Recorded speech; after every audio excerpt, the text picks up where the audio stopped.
Sure. Pep, how do you want to do this with regard to team news? Who's fit? Who's available? Is there any positive news for you? I think the good thing we always did in the past is that we look to what we have.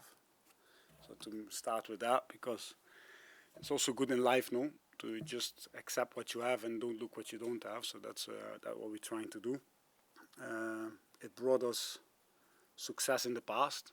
So we try to keep that up, and I feel really happy with that because Cruyff said a long time ago, I'm not even sure if it was Cruyff, but in Holland you say like every disadvantage has its advantage. So with a few injuries you get young players. You cannot have everything in the world, no? Not at the same time at least. So you get young players, you get players who didn't play 5 games in a row but they can show up now. So that's really cool. And as this season is a season where we created already 3 or 4 new teams in one season, what didn't happen a lot in the last year. So it's cool. It's a compliment for our squad. It's a compliment for the academy. And now you want to hear the injuries now. Yeah, so Dom, Darwin and Mo, we have to really see. We have 2 more days. So today's session and tomorrow's session, and then last minute we will check if they can be there. Would be great, to be honest. And then all the others, I think Jurgen spoke, no? Ali, muscle injury after international break, it will take really time. Curtis Sinus Moses, that's like high ankle sprain. He will be in and around international break. Trent, lateral ligament, he will be after international break. Jot, medium ligament, will be after international break. So after international break means we're not sure. Obviously, looking at the form at the moment, it's 1 defeat, I think, in 15 in all competitions, and that was against Arsenal, but only 4 weeks after you'd beaten them in the FA Cup. What you draw from that kind of experience, given it was only a few weeks ago that you were knocking 4 past Chelsea, and obviously now you've got to face him. Yeah, but Chelsea, I think, a good final only starts with really respecting and acknowledging their strengths and where to start. Caicedo, Enzo in the middle, really making the game. Enzo is the one, if you let him free, he can play passes everywhere. I think the instability in the beginning of the season, a lot happened there, a lot. So how can you expect them to perform straight away? They are growing. I think the manager is doing an unbelievable job. The coaching staff as well, both of it. So, and I think he finally finds his 11, and then you have like one of the best signings I think this year in the Premier League is Palmer, taking him from a rival, a young player, and performing like that. So, and then you have Gallagher, of course, who like proper number 10 from the academy, wearing the armband, and he's proper leader, I think. And but he is somebody who's a 10, but gets his shirt dirty as well. So if you let them play and let them fight the players between the lines with Palmer and Gallagher there, who have a lot of technique, and that will be really hard. Enzo dropping. So what I'm trying to say is that the speed as well they have up front when they play out of our counter press. So we will need our full toolbox to defend them. And a good game, that's why I want to start. A good game, a final always starts with respecting the strength of the opposition and defend it with all we have. And that's what we're going to prepare. With only one target, that's giving joy and emotions to the fans. If you want to describe our football philosophy, Jurgen and me and the club, and it's to give joy and emotions to the fans, and I'm really happy that we can give at least the final to start with, and that's what you're asking for now in the beginning of the season. Yeah. So is success having already got to a final, or is success having already got to a final, or is it only success if you go on and win it? For me, success is growing. I always believe that the team who grows more in the season will be the successful team. So we focus on developing this team. We focus on bringing young players. We focus on even the older ones, to make them better with video, with training sessions, with meetings, with emotion, with passion, and then success, I think, is a logic result of that. So you have to focus on the result because you play against good teams. Look what Luton did in the first half. Huh?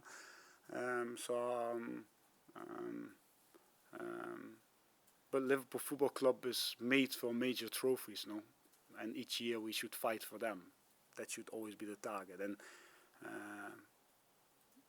yeah, that's what we're going to try to do. Pep, You know.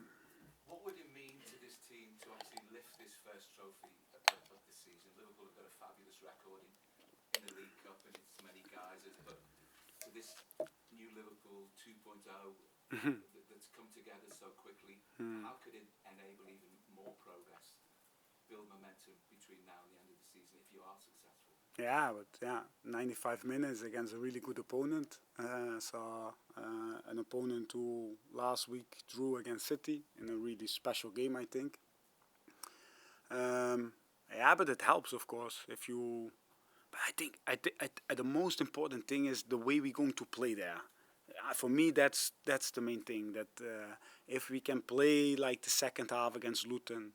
If we can play what you just said, 14 out of 15 games, with the style we're going into that game, if these young boys can show a passion, if they can show their personality, we can really show our personality there. Then that's for me, that would be already a good thing. And then the end result, you don't know. No? A lot can happen. We played finals where we lost, where we play really, really well. And we play finals where it was really even. Say Chelsea against Tuchel, where 5 goals got cancelled, I think, in one game. No, we are always close with them. Always, we were always close with them. 11 penalties, but yeah, special games need special performances. So we have to focus on the performance, and special performances need that we lift the stadium. We need the fans. They need to. We go for it. Yeah. You've already hinted at the every cloud has a silver lining aspect of players, key players, and so many players being ruled out because of injury. But what we saw in the second half, in particular, on Wednesday night against Luton, how much can it help not just the very young players, but the players that are in and around the team, but not playing as regularly as they'd like? How much can being involved in a game like this and playing a key part, how much can that aid their progress? Yeah, you're completely right, no?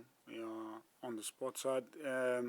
That's why I like Luton, no? Because you go half-time and you see the frustration in the boys and you see, like, this not working. But a lot of good things, even first half. A lot of good things. Only in the last 20 meters, the way we managed the ball against their man marking, it's never easy. But the problem was really in the last 20 meters of the pitch. How we played the last pass, how we create, how we kept the overview, these moments. But the frustration half-time, and that we have to calm them down, boys. Like, if we do this and this better, everything will be right.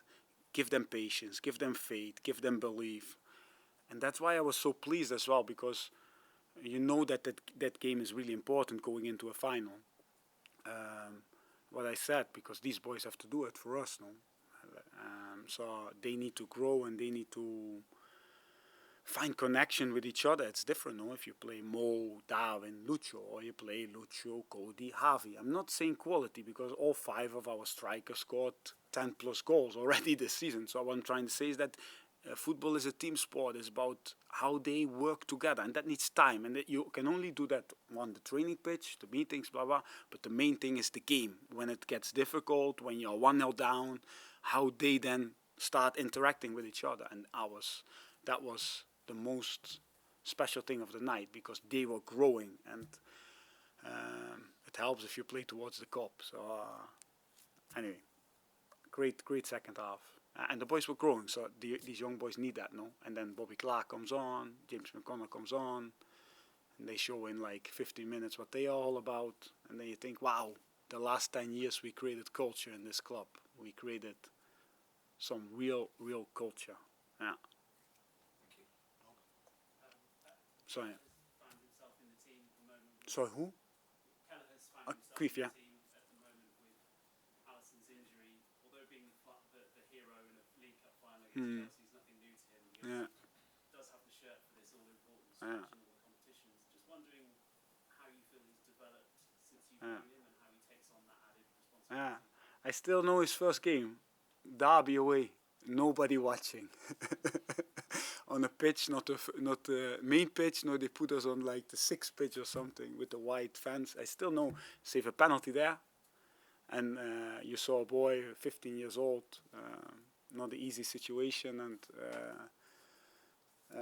at that time, and have his trial game, and with his feet already impressive. I think he played, I'm not sure, but I think he played on the pitch for many years until he became goalie.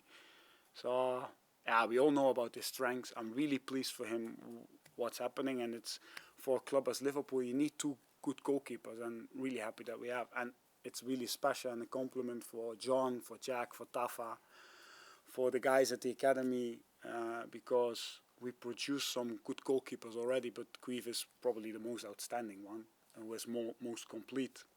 He can make match-winning saves. He has this, and he sees the game, knows how to act as the free player, knows when to play with direction, and and his calmness and his serenity create as well calmness for all the others. And especially how we want to play, if you want to manage the ball from the back, to find 1v1 situation, to create better 1v1 situations on top, it's really important to have a goalkeeper like that. Now, again, culture, own players, it's cool, yeah. Carl? Earlier this week, Manchester United's new investor, Jim Yeah. spoke about learning from Liverpool, Manchester City to rotate them for 3 years. Yeah. I wondered what you thought about that in terms of thinking the timescale, and also with everything that's happening at the club in the summer, what the focus for this club is to stay ahead of the chasing. Is that a compliment from United?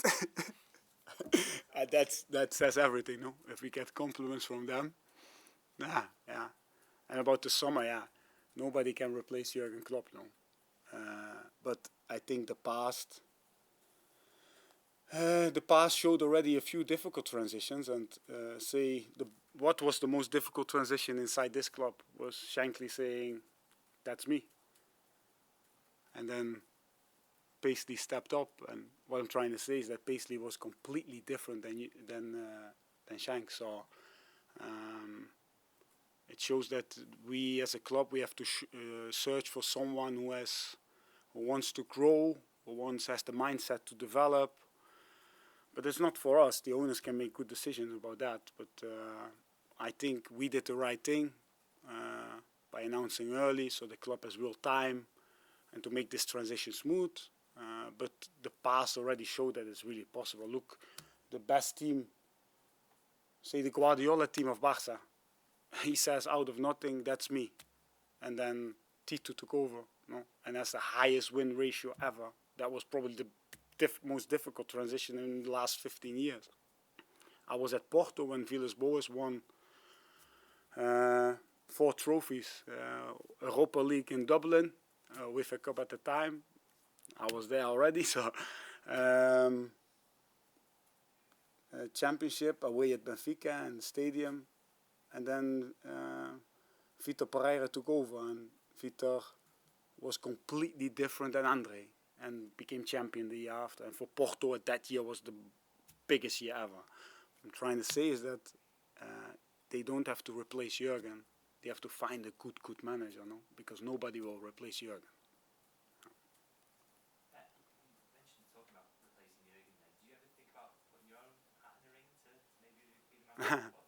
Nah, I was really clear, to be honest. I said, so when we had to talk already a long time ago, but for me it was clear when he made it easier for me, no, when he said like, this will be it. We knew in the summer already, like, okay, we are going towards the end of this project. I'm talking too much about me. It's too much about me. We play in 48 hours the final, and then we talk about Jurgen leaving, and But I understand. So I think as well I give the interview where a lot of answers are in, to be honest. But so we spoke. I got the last year's offers. My heart always said yes. My loyalty and my friendship and my respect to Mike and Jürgen said no. So on the moment we spoke and he said, okay, this is I'm thinking about. I said, okay, that's for me clear.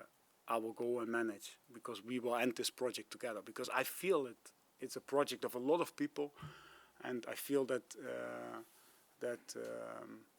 it's the right way to do like this. The club can find a new coach with new elements, with new blah blah blah. So,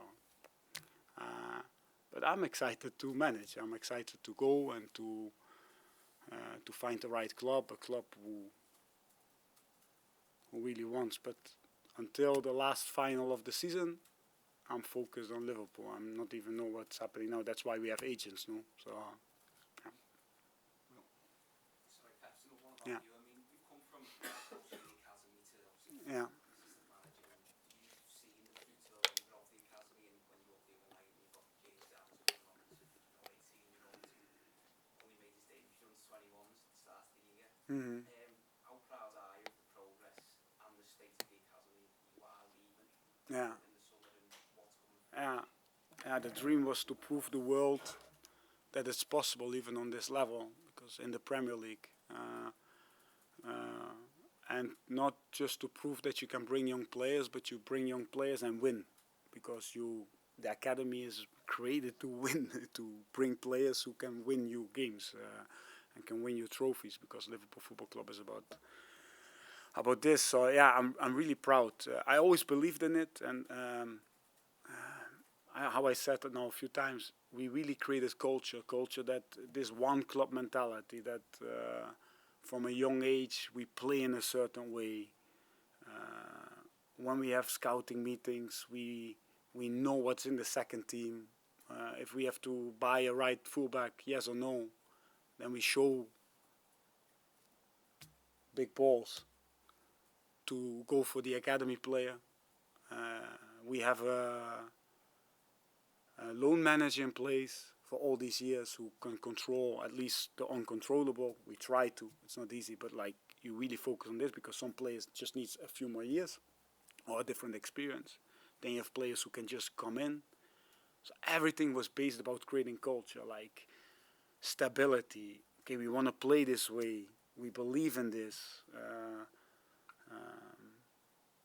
Compliment, I think, for Vitor Mats. We have an elite development role who just focus on the young players. We have Barry Lutus as under-23 coach who came from the under-12s. When I was starting at the academy, he was the under-12 coach. He's now the under-23 coach. So he's promoting from that.